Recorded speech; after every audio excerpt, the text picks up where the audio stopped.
Justo a las 7:35 de la mañana de este martes, regresó el presidente cubano Miguel Díaz-Canel Bermúdez a la sede de la ONU en Nueva York para iniciar su segundo día de trabajo en el segmento de alto nivel del 78 periodo de sesiones de la Asamblea General de la Organización de Naciones Unidas. Tal y como establece el protocolo, Díaz-Canel, como todos los presidentes, monarcas, primeros ministros y jefes de Estado de los 193 países miembros de Naciones Unidas, fue recibido por Antonio Guterres, secretario general de la ONU, bienvenida que dio paso a la inauguración del debate general. En sus palabras, tanto el presidente de la Asamblea como el secretario general de Naciones Unidas expresaron que este segmento de alto nivel comienza en momentos de conflictos y grandes desafíos para la humanidad y le corresponde a la comunidad internacional solucionarlos para preservar el futuro del planeta. Como es costumbre desde 1955, el primero en subir al podio fue el presidente de la República Federativa de Brasil, hecho marcado este año por el regreso de Lula a la ONU. El segundo en expresar sus ideas fue el mandatario estadounidense Joe Biden por su condición de jefe del Estado anfitrión. Luego lo hizo Colombia, Jordania, Polonia y el sexto en hablar fue el dignatario cubano, haciendo uso esta vez de un lugar privilegiado en la lista de oradores. Traigo a esta asamblea la voz del sur, la de los explotados y vilipendiados, como se le dio decir al Che Guevara en esta misma sala hace casi 60 años. En su segundo discurso ante la Asamblea General, Díaz-Canel, quien intervino en su condición de jefe de Estado y presidente del Grupo de los 77 y China, llamó a los líderes mundiales a transformar el actual orden internacional, que además de excluyente, expresó, es irracional, injusto e insostenible para el planeta. En pleno siglo XXI, ofende a la condición humana que casi 800 millones de personas padezcan de hambre en un planeta que produce lo suficiente para alimentar a todos. O que en la era del conocimiento y de desarrollo acelerado de las tecnologías de la información y las comunicaciones, más de 760 millones de personas,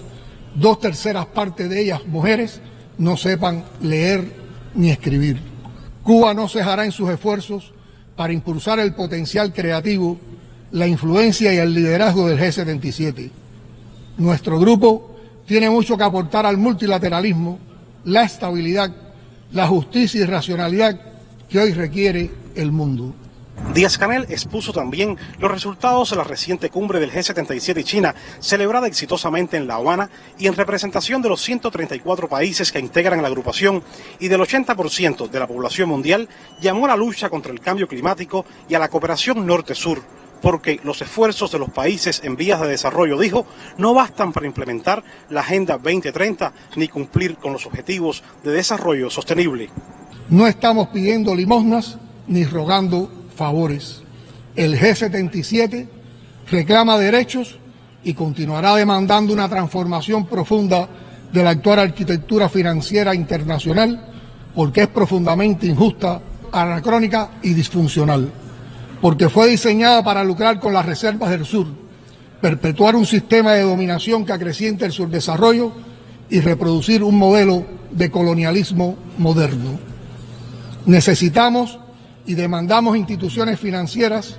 en las que nuestros países tengan real capacidad de decisión y acceso a la financiación. El presidente de la República, como lo hicieron sus predecesores Fidel y Raúl Castro, y él mismo hace 5 años, denunció en esta tribuna internacional la política de bloqueo impuesta por el gobierno de los Estados Unidos contra el pueblo cubano, ahora recrudecida, y también la injustificada inclusión de Cuba en la lista unilateral de estados supuestamente patrocinadores del terrorismo. Pero no puedo pasar por esta tribuna mundial sin denunciar otra vez más que hace 60 años Cuba sufre un bloqueo económico asfixiante, concebido para deprimir sus ingresos y nivel de vida,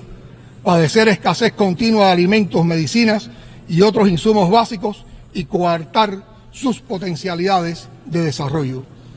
Esa es la naturaleza y esos son los objetivos de la política de coerción económica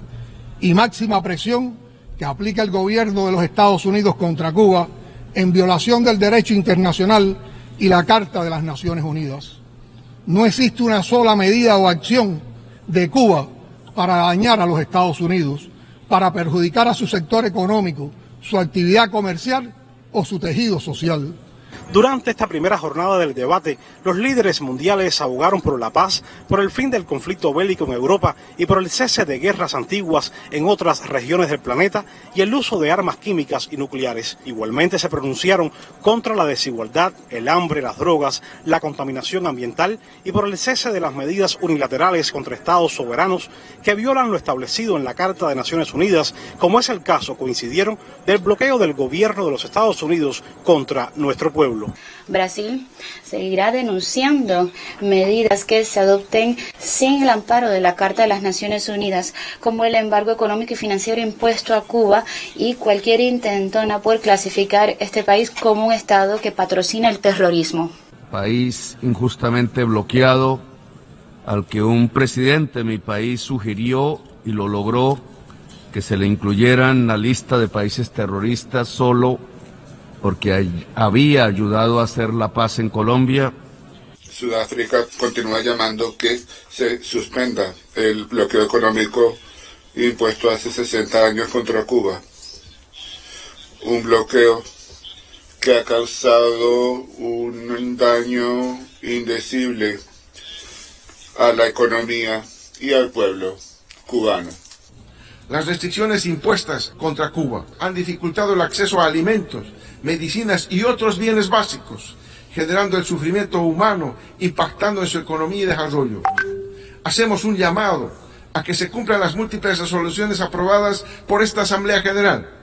y a construir de un mundo más justo y solidario, en el que todos los países puedan prosperar sin importar sus diferencias políticas.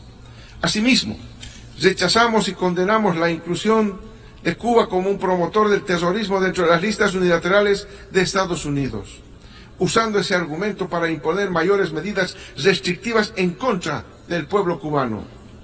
El debate general del 78 periodo de sesiones de la Asamblea General de la Organización de Naciones Unidas se extenderá hasta el próximo martes 26 de septiembre, espacio en que los países miembros de la ONU tendrán la oportunidad de expresar sus ideas y también de buscar soluciones a los numerosos y crecientes problemas de la humanidad. Desde Nueva York, Wilmer Rodríguez Fernández, Canal Cubano de Noticias.